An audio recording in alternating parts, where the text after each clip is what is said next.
आज भी कुछ ऐसे विषय हैं जहां बाहर से हमारे बारे में कुछ टिप्पणियां होती हैं, कुछ कहा जाता है, लोग जो हैं हमारे इलेक्शन पर भी बात करते हैं। तो हमें जो है अभी दुनिया के साथ एक आत्मविश्वास, एक धैर्य के साथ हमें डील करना चाहिए। ये सीमा का विषय हो, ये प्रगति का विषय हो, ये कोई राजनीति का विषय हो, तो और नेताओं में मैं जैसे मैंने कहा, मुझे बहुत साल हुए हैं डिप्लोमेसी करते, पर मेरे कुछ ऐसे अनुभव हैं पिछले 5-10 साल में, और कुछ ये ऐसे हैं जो आपने भी देखा होगा। एक बार प्रधानमंत्री जो हैं वो पैसिफिक द्वीप ऑस्ट्रेलिया के बगल में गए थे। वहां के प्रधानमंत्री जो हैं उन्होंने उनका चरण स्पर्श स्वागत किया, और आज तक मैंने किसी भी देश में किसी प्रधानमंत्री के पास ऐसा कभी देखा नहीं। जब ऑस्ट्रेलिया के प्रधानमंत्री पब्लिक में कहते हैं कि मोदी जी बॉस हैं,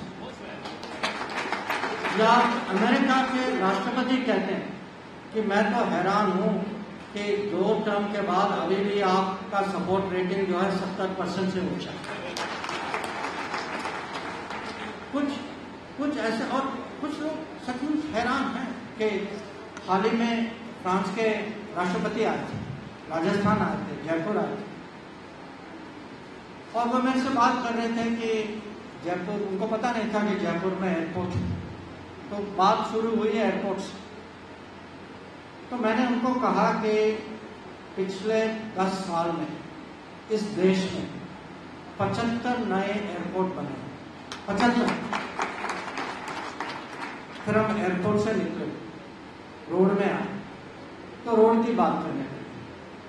तो फिर मुझे कहना पड़ा कि आपको ये सूचना दूं कि आज भारत में हर दिन 28 किलोमीटर नए हाईवे बनते हैं, 28 किलोमीटर। तो आप सोच लीजिए कि पिछले दशक में करीब 10,000 किलोमीटर देश में नए हाईवे बने।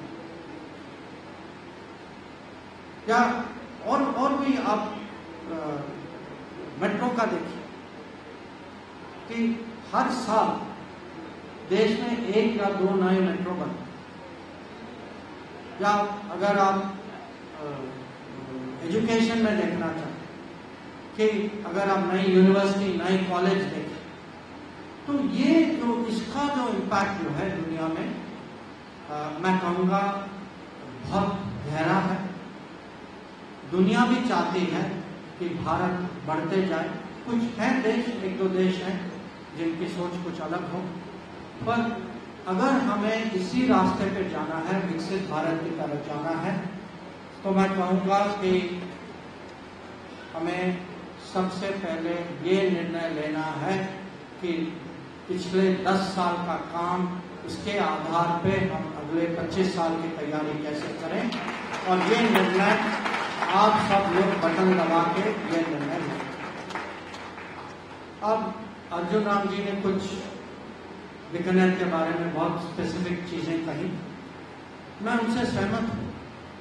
एक तो यहाँ टूरिज्म की बहुत संभावना है, डेजर्ट टूरिज्म की भी है, बॉर्डर टूरिज्म की भी है, और हमारी कोशिश थी कि G20 में हम पूरे भारत की एक टूरिज्म की दुनिया में एक पहचान बनाए।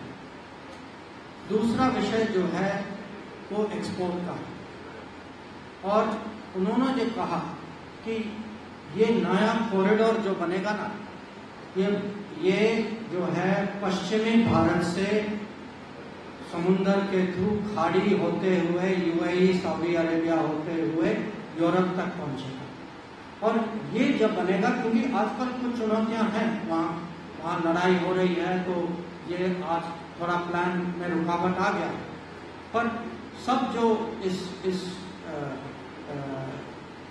कार्यक्रम में जिन्होंने भाग लिया, सब देशों ने ये डिसाइड किया है हम जरूर आगे बढ़ेंगे, और ये आईमेक कॉरिडोर का लाभ जो है मैं कहूँगा सबसे ज़्यादा राजस्थान, गुजरात, महाराष्ट्र में आपको दिखाई देगा, क्योंकि ये सबसे पश्चिमी स्टेट है, तो ये इसको आगे लेगा।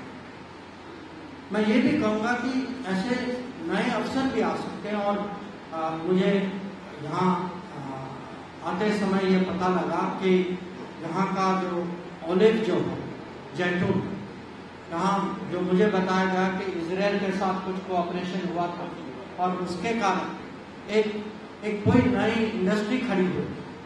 तो आज जो है दुनिया में बहुत अवसर हैं, और अगर हमारे यहाँ ऐसी लीडरशिप हो, ऐसा विजन हो, पब्लिक की सपोर्ट इतनी ज़्यादा हो, और जो बाकी जो पासपोर्ट वगैरह जो उन्होंने बात की, आप जानते हैं चुनाव का समय है, पर अर्जुन राम जी का कहना है तो आप इसका उत्तर तो आप जानते ही हैं, तो उससे ज़्यादा मैं कुछ कह नहीं सकता। तो एक बार और मैं आप सब लोगों को आभार प्रकट करना चाहूँगा। आप आए यहाँ, आप मेरी बात को सुने, बहुत ध्यान से सुने, मुझे रखने का समय दिया, और अगर आपके मन में कुछ ऐसा कुछ विषय हो जहाँ आप चाहते हैं कि मेरी ओर से कुछ सूचना दें या कुछ आप जानकारी मिले, तो जरूर आप पूछ सकते हैं।